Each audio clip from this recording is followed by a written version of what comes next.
Pai. Nós não sabemos até quando nós vamos ter essa liberdade de poder anunciar a Tua palavra, porque a Tua palavra ela é viva e eficaz. E a palavra de Deus, ela mesmo se auto-justifica quando ela diz que ela é mais poderosa e penetrante que qualquer espada afiada de 2 gumes e penetra até a divisão da alma e do espírito.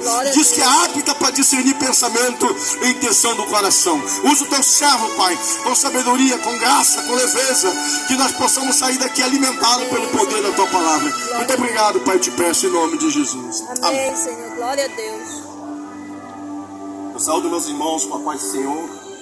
Boa noite a todos que se encontram aqui na Praça da Caixa d'Água do bairro Buritizal, Novo Buritizal.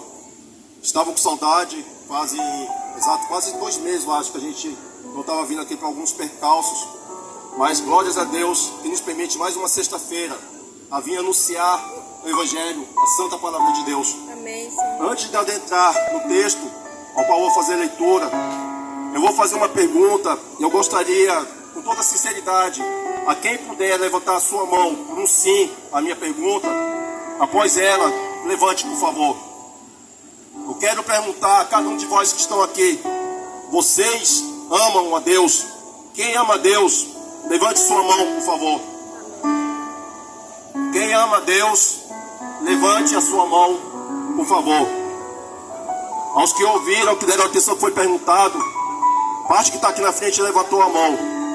Mas eu poderia fazer outra pergunta: com qual base vocês firmam o entendimento que vocês amam a Deus? Com qual interpretação da vida da parte de vocês que vocês entendem que amam a Deus? Logicamente que eu não vou querer pautar na resposta de cada um de vós. O que eu vou responder através da palavra de Deus é a única forma para pegar responder de forma única e lateral essa pergunta. Aqui pode ter muitas pessoas que podem ter dito que ama a Deus com base em algumas práticas que podem fazer, por estar inserido em alguma religião, por fazerem boas obras, por ser honesto na prática dos seus compromissos, de honrar suas contas. Muitos aqui podem acreditar que amam a Deus por ser uma pessoa que entende serem boas. Mas o que a palavra de Deus diz para nós, como nós demonstrarmos o nosso amor para Deus?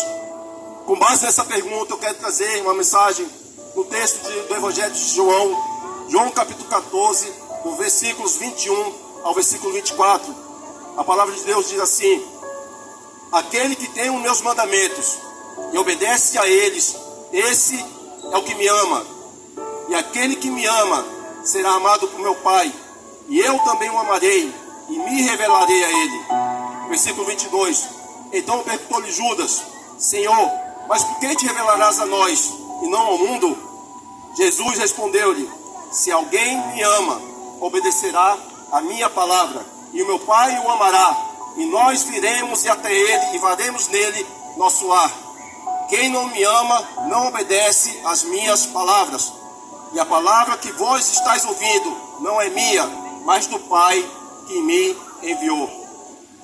Com base nesses versículos, nós podemos já tirar de início de que forma nós podemos testificar, através da palavra de Deus, a forma certa a qual Deus chama nós para amá-lo. O versículo 21, do capítulo 14 de João, dá de início a resposta a essa pergunta que eu fiz inicialmente. A palavra de Deus diz aqui: aquele que tem os meus mandamentos e obedece a eles, esse é o que me ama. Nós vemos aqui o próprio Senhor Jesus, o Filho de Deus, ao qual se fez carne e habitou entre nós, ao qual morreu em razão dos pecados de cada um dos seres humanos. Ele falando que há uma única forma de o ser humano demonstrar amor a Ele. Amar a Deus é obedecer os seus mandamentos. Vocês podem dizer: não, eu amo a Deus, eu tenho minha forma certa de amar a Deus, eu tenho o meu jeito de amar a Deus. Deus discrimina na sua palavra. Deus dá uma única posição para que o homem possa amá-lo: amar a Deus. Então somente existe essa possibilidade se nós amamos os seus mandamentos. Mas de que forma nós podemos conhecer esses mandamentos de Deus para que podemos obedecê-los e consequentemente amar a Deus? O versículo 21 tem um verbo que diz logo no início: aquele que tem. Esse verbo no original grego significa alguém que retém algo com força, alguém que mantém algo em sua posse. Por exemplo, hoje é sexta-feira. Para a gente vir novamente aqui, se Deus permitir, só sexta-feira que vem. Esse microfone que eu estou usando, ele não é meu. Ele está sob minha posse nesse momento. A partir do momento que encerrar essa pregação, ele não vai estar mais comigo. O que eu estou querendo fazer com essa analogia? Amar a Deus é não tão somente pegar, ter de forma aparente os seus mandamentos, mas reter os mandamentos de Deus em suas vidas. Ter guardado em seus corações, mantê-los em suas vidas de forma constante e perseverante. Amar a Deus é reter os seus mandamentos e obedecê-los. Nós vemos aqui, meu querido, que inicialmente o relacionamento de amor para com Deus, o relacionamento de comunhão para com Deus, passa-se pelo conhecimento da palavra de Deus. Passa-se pelo relacionamento que inicia-se através da comunhão com a palavra de Deus. O nosso amor a Deus é condicionalmente vinculado a conhecer as Escrituras Sagradas, aonde estão os mandamentos de Deus e, por conseguinte, obedecê-los. Primeira forma de a gente amar a Deus. Se o amor a Deus está vinculado ao conhecer e obedecer os mandamentos de Deus estão em 66 livros contidos na palavra de Deus. Conhecer a Deus e amar a Deus passa inicialmente por um relacionamento através da sua santa palavra, da palavra de Deus, das sagradas escrituras. Então nós vemos aqui o primeiro critério para que alguém possa dizer que ama a Deus é conhecer as sagradas escrituras. Com base nessa posição de conhecer a Deus através da sua palavra, o próprio Senhor Jesus, no próprio Evangelho de João, capítulo 5, versículo 39, ele diz assim: vós examinais criteriosamente as escrituras, porque julgais ter nelas a vida eterna, e são elas mesmas que testemunham acerca de mim. Nós só podemos conhecer a Deus, nós só podemos conhecer os mandamentos de Deus, não por meio de nossas religiões, não por meio do nosso achismo, não por meio daquilo que nós ouvimos e alguém ouvir falar. Nós só podemos conhecer os mandamentos de Deus e, consequentemente, obedecê-los, demonstrando o nosso amor para com Deus, a partir do momento que a gente inicia um relacionamento com a palavra de Deus. Eu faço uma pergunta, sem antes pegar a detalhe o assunto que eu queria tratar. Quantos de vós aqui tem relacionamento com a palavra de Deus? Quantos de vós aqui está tendo um relacionamento íntimo, diário com Jesus Cristo, através da sua palavra? Relacionar-se com Deus passa-se pelo conhecimento da sua palavra, passa por um relacionamento íntimo e diário, inicialmente tendo vida de arrependimento. Jesus, quando iniciou seu ministério, ele disse: arrependei-vos e crede no Evangelho. Mas antes de ele trazer essa mensagem, ele saiu anunciando as boas novas do Evangelho, demonstrando a cada ser humano que do contexto da sua época, e os que estão presentes neste presente momento aqui, conhecendo e ouvindo através da sua palavra, que um relacionamento inicial com Deus passa-se pelo arrependimento e crer na sua palavra. Não existe como ter relacionamento com Deus sem antes ter vida de arrependimento. Vocês podem estar perguntando para mim: arrependimento do quê? Romanos 3:23 diz: todos pecaram e separados estão da glória de Deus. Não existe um ser humano sobre a face da terra que não tenha pecado. Não existe um ser humano sobre a face da terra que não tenha nascido em pecado, e no decorrer da sua vida, até que ele venha conhecer Jesus, até que ele venha relacionar-se com o Filho de Deus através de sua palavra, se ele não entregar a sua vida em Cristo Jesus, ele permanecerá no pecado e, consequentemente, não poderá se aproximar-se de Deus. Outra forma de relacionar-se com Deus, João capítulo 15, ele fala de uma amizade, de um relacionamento diferente das amizades do mundo. Uma amizade que perfaz de um relacionamento de fazer a mesma prática daquele que me chamou a ter amizade com ele. O Evangelho de João capítulo 15, versículo 14 diz assim: vós sois meus amigos, se praticais o que eu vos mando. Repetindo, Jesus disse em João capítulo 15, versículo 14: vós sois meus amigos, se praticais o que eu vos mando. Essa palavra amigos no grego significa filos, que traduzindo para o português significa afeto baseado em um amor firmado na experiência e relacionamento pessoal, relacionamento íntimo e pessoal, relacionamento de compromisso com os mesmos valores e preceitos da pessoa que me chama amizade. Resumindo em outras palavras, Eu só posso ter amizade com Deus, ser íntimo de Deus, se eu tenho os mesmos preceitos que Deus, através da sua palavra, determina e eu praticar em minha vida. Eu não posso ter amizade com Deus se minha vida é totalmente oposta aos seus mandamentos. Eu não posso ter amizade com Deus se aquilo que eu vivencio nos meus dias é totalmente contrário à sua vontade. Nós vemos até aqui duas formas de iniciar-se, três na verdade. A primeira é arrependimento e crer. A segunda é examinar as escrituras. A terceira é ter relacionamento de amizade com Deus. Vós sois meus amigos, se praticais o que eu vos mando. Mas como pode alguém praticar aquilo que Deus determina se ela não conhece a Deus? Como pode alguém ter prática de mandamentos da parte de Deus se ela não relaciona com a sua palavra? Em tudo que eu estou falando aqui parece que eu estou sendo repetitivo. Na verdade não estou sendo. Eu estou dando ênfase ao relacionamento. A Sagrada Escritura não está distrita a uma religião. A Sagrada Escritura está distrita a um relacionamento com Deus. Quem quer partir deste mundo, quem quer ter a eternidade nos céus, é necessário que tenha um relacionamento com Deus. Mais uma vez eu pergunto, como está o relacionamento de vocês com Deus? Como está o relacionamento de amizade com Deus? Como vocês estão vivenciando os seus dias até aqui? Vocês estão tendo intimidade com Deus? Vocês estão tendo comunhão com Deus através da sua palavra? Nós vemos aqui, até aqui, a importância, o fundamento pelo qual nós precisamos nos relacionar com Deus. Agora eu pergunto a vós, essa pregação vai ser um pouco rápida, mas independente do tempo que eu vou falar aqui, preste atenção na mensagem que é de ser pregada. Com base em tudo que foi falado, com base na questão de ter vida de arrependimento e crer no Evangelho, com base em ter examinado a Escritura, de ter um conhecimento de buscar a Deus através da sua palavra, de ter relacionamento de amizade com Deus em praticar seus mandamentos, com base em tudo que foi perguntado. A primeira pergunta que eu fiz foi se vocês amavam a Deus. Diante do que foi falado, eu faço a pergunta novamente, e quem quiser levantar sua mão sem constrangimento nenhum, ou eu pergunto novamente, vocês amam a Deus? Vocês têm vida íntima com Deus? Vocês estão tendo relacionamento através da sua palavra, e não por meio de uma religião, mas através das Sagradas Escrituras? Vocês podem questionar. Para vocês cristãos, para vocês evangélicos, deve ser muito fácil você pegar e questionar se eu amo a Deus. Para vocês que estão na posição que vocês estão anunciando a palavra de Deus, deve ser muito fácil para vocês pegarem, perguntarem para mim se eu amo a Deus.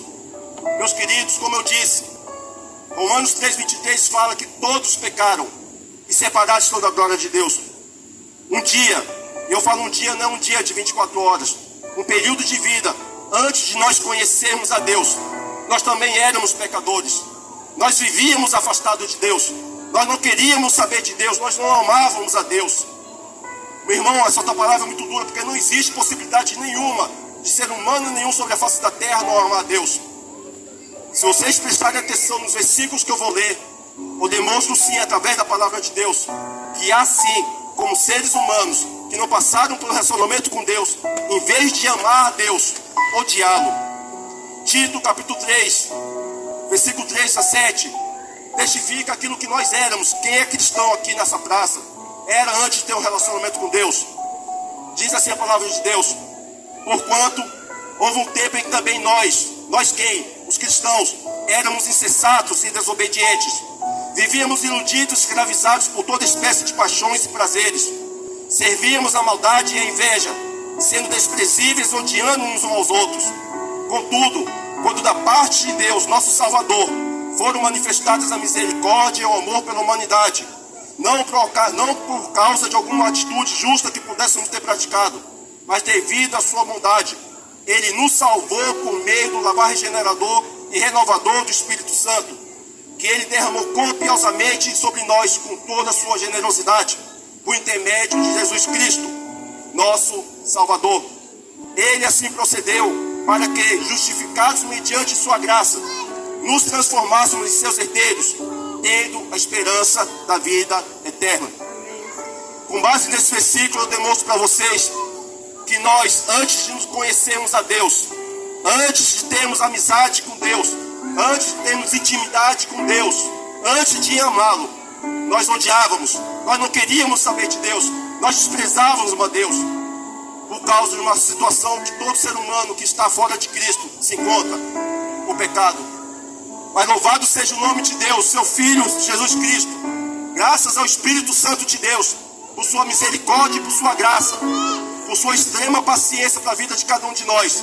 Um dia Ele se manifestou seu amor para conosco. Um dia alguém chegou para conosco e pregou seu evangelho. Um dia alguém anunciou as boas novas da salvação para conosco. Nós não tínhamos mérito algum, nós não merecíamos nada, além de condenação da parte de Deus. Mas Deus demonstrou seu amor para conosco. Deus demonstrou a sua grandiosidade da sua misericórdia. Quando João 3,16 diz: porque Deus amou o mundo de tal maneira que deu seu Filho unigênito, para que todo aquele nele crê não pereça, mas tenha a vida eterna. Jesus demonstra o seu amor para a humanidade. Jesus não estava olhando para aquilo que nós fizemos ou aquilo que nós deixamos de fazer. Jesus demonstrou seu amor incondicional, ou seja, independente daquilo que nós praticamos. Deus demonstrou seu amor para conosco, para a humanidade, a ponto de entregar seu próprio Filho. E não tão somente entregar seu Filho para morrer aos outros nossos pecados, mas punir nossos pecados na pessoa do seu Filho. Aqui está sendo falado o amor de Deus para conosco. E mais uma vez eu questiono: aonde está o amor de vós para com Deus? O oposto do amor é o ódio. Isso está básico, isso está bem esclarecido no dicionário português. Se eu não amo alguém, eu o odeio. Aqui nós vemos uns textos que foram lidos. De que forma nós podemos demonstrar o nosso amor para com Deus? Mas eu gostaria de usar outro texto do próprio Evangelho de João, no capítulo 15, no versículo 18 a 19, e posteriormente no versículo 21 a 24, onde demonstra a prática do ódio. O ódio primeiramente contra os cristãos, consequentemente o ódio contra o próprio Senhor Jesus e o ódio contra o próprio Deus. Irmão, é muito forte o que você está falando. Eu não acredito que tenha alguém como alguém sobre a face da terra odiar a Deus. Não há como alguém sobre a face da terra odiar Jesus. Com base na palavra de Deus, no próprio Evangelho de João, eu quero demonstrar sim que o ser humano sem Cristo, o ser humano que não passou por um relacionamento com Deus, sim, ele odeia a Jesus. Sim, ele odeia a Deus. Sim, ele odeia aos cristãos. João capítulo 15, versículo 18 diz assim: se o mundo vos odeia, sabeis que antes de vós odiou a mim. Quem está falando isso aqui não é um pastor. Quem está falando isso aqui não é um padre, não é um religioso. É o próprio Filho de Deus, através do Evangelho de João, através da sua palavra, está dizendo: se o mundo vos odeia, quando o mundo aqui é o contingente de pessoas que estão sobre a face da terra que ainda não são cristãos. Se o mundo vos odeia, sabeis que antes de odiar a vós, odiou a mim. As pessoas que não são cristãs, elas não se opõem aos próprios cristãos. Elas se opõem ao Cristo ao qual nós conhecemos. Elas se opõem ao qual o Senhor que nos salvou. O ódio das pessoas que não são cristãs e as perseguições cristãs, a perseguição cristã está latente, está crescendo sobre a face da terra. E num país que se diz laico, um país que se diz que respeita todas as religiões, está sim tendo, aqui no Brasil de forma velada, perseguição aos cristãos. Se o mundo vos odeia, antes de odiar a vós, odiou a mim. Aqui está o ódio das pessoas que não são cristãs para com o Filho de Deus. O versículo 19 diz por qual motivo as pessoas que não são cristãs odeiam aos cristãos. Se fosseis do mundo, ele vos amaria como se pertencesseis a ele. Entretanto, não sois propriedades do mundo, mas eu vos escolhi e vos libertei do mundo. Por essa razão, o mundo vos odeia.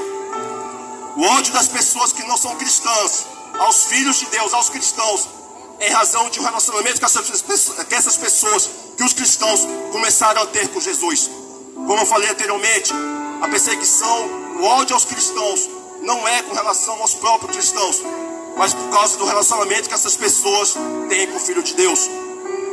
Agora eu quero adentrar no ódio que as pessoas do mundo, as pessoas que não são cristãs, têm para com o Filho de Deus, tem para o próprio Senhor Deus.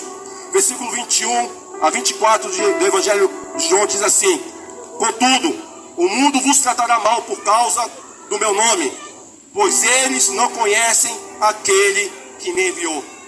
Esse verbo conhecer, aqui lido no versículo 21 do Evangelho de João capítulo 15, testifica o significado de relacionamento, de comunhão. As pessoas que não são cristãs odeiam os cristãos, primeiramente porque eles não conhecem a Deus, porque eles não têm relacionamento com Deus. O versículo 22 prossegue: se eu não tivesse vindo e falado ao mundo, eles não seriam culpados, mas agora eles não têm qualquer desculpa pelos pecados que cometeram. Aquele que me odeia, o próprio Jesus falando, aquele que me odeia, da mesma forma odeia a meu Pai. Nós vemos aqui que há sim possibilidade de pessoas que não são cristãs, ao invés de demonstrar o amor a Deus, testemunharem em suas vidas o ódio a Deus. E quando eu falo ódio, não é necessário que essas pessoas digam através de suas palavras que odeiam a Deus, mas através de um relacionamento, por falta de um relacionamento com Deus, por falta de terem comunhão com Deus. O versículo 24 finalizando, ele diz assim: se eu não tivesse realizado entre eles obras que ninguém jamais fez, eles não seriam culpados de pecado. Mas agora eles viram e presenciaram tudo, e mesmo assim odiaram a mim e a meu Pai. A cada ser humano sobre a face da terra que um dia ouviu a pregação do Evangelho, a cada ser humano que um dia presenciou, através da vida de um servo de Deus, maravilhas, prodígios e milagres, porque Deus opera milagres ainda no dia de hoje, a essas pessoas que tiveram um dia a capacidade de ouvirem alguém pregar o Evangelho, mas ainda não submeteram suas vidas a Deus, por tudo que foi falado aqui, ao invés de demonstrarem amor para com Deus, elas odeiam a Deus. Parece ser muito forte isso que está falando, mas se fosse da minha própria opinião, ou talvez estaria razão a vocês, mas o que está sendo falado aqui é a palavra de Deus. Jesus nos chama a um relacionamento com Ele. Esse relacionamento começou lá na cruz do Calvário, quando o próprio Filho de Deus, Jesus é Deus, Ele se fez carne, Ele se fez homem. Ali naquele madeiro, Ele se fez maldito, como já foi falado aqui. Ele se fez maldito porque Ele morreu em razão dos nossos pecados. Ele se fez maldito ali porque Ele levou sobre si as nossas transgressões e nossas iniquidades. Mas a partir do momento que eu ouço do Evangelho, eu tenho duas oportunidades, dois tipos de resposta que eu posso dar: manter meu coração indiferente, manter meu coração endurecido, rejeitar a mensagem da cruz, rejeitar a pregação do Evangelho. A esses que permanecem assim, continuarão demonstrando o seu ódio a Deus, continuarão demonstrando o seu ódio a Jesus, continuarão demonstrando o seu ódio aos filhos de Deus. Mas Jesus é tão misericordioso que Ele estende nossos dias e prolonga nossos dias sobre a face da terra, para que nós possamos vir conhecê-lo, para que nós possamos, o dia que a gente ouça do Evangelho, nós podemos submeter à sua vontade. Hoje Jesus Cristo, através da sua palavra, o Espírito Santo de Deus está se manifestando a cada um de vós aqui. Jesus Cristo está chamando a cada um de vós a um relacionamento com o Filho de Deus. Deus Pai, aquele que enviou seu Filho à terra, está chamando pessoas para se relacionarem com Deus.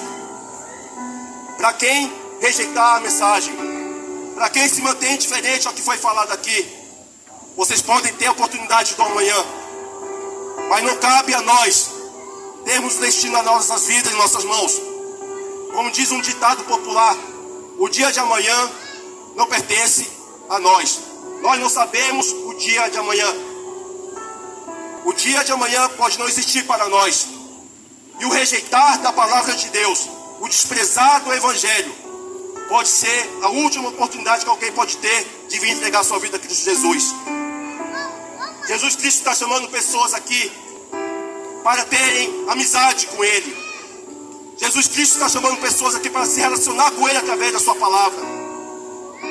A outra resposta é aqueles que querem entregar sua vida a Jesus Cristo, que não aguentam mais os sofrimentos que o pecado produz em suas vidas, que não aguentam mais ver os seus relacionamentos familiares destruídos, as suas vidas mergulhadas em vícios, as suas vidas mergulhadas nas consequências do pecado. Jesus Cristo é poderoso para perdoar todo e qualquer pecado a todo aquele que vem até Ele. Jesus Cristo faz o convite: vinde após mim. A quem quer entregar a sua vida a Cristo Jesus, a quem quer demonstrar seu amor para com Deus, a oportunidade da graça está sendo aberta. Amém, Senhor. A oportunidade da salvação está sendo manifestada. Glória a Deus. Hoje, se ouvide a voz do Espírito Santo de Deus, não endureçais o vosso coração. Jesus Cristo está chamando pessoas aqui para a salvação. Jesus Cristo está chamando pessoas aqui, pessoas que estão indiferentes, pessoas que estão com seus corações endurecidos, a renderem e entregarem suas vidas ao Filho de Deus. Qual vai ser sua resposta para Cristo Jesus? Amor ou ódio? Amar é obedecer a palavra de Deus. Odiar é desprezar e rejeitar a sua palavra. Aqueles que quiserem vir aqui à frente receber uma oração, aqueles que quiserem vir aqui à frente entregarem suas vidas a Cristo Jesus, nós estamos aqui para orar por vocês. Mas independente de vir alguém aqui ou não, a palavra de Deus diz no livro de Isaías, capítulo 55, versículo 11, que a palavra de Deus jamais volta vazia. Antes de tudo, cumpre o propósito pela qual foi enviada. Amém, Senhor. E o propósito pelo qual a palavra de Deus foi pregada nessa noite não foi para vocês pegarem e se submeterem a uma religião, não foi para vocês pegarem, virem pegar conhecer a nós, mas para que vocês submetam a vida de vocês ao Filho de Deus. Glória a Deus. Eu chamo o pastor Zé Luiz para fazer essa oração final. E quem quiser vir aqui em frente receber a oração, render sua vida a Cristo Jesus, a oportunidade está aberta. Amém. Eu agradeço a minha oportunidade em nome de Jesus. Amém, Senhor. Glória a Deus. Graças.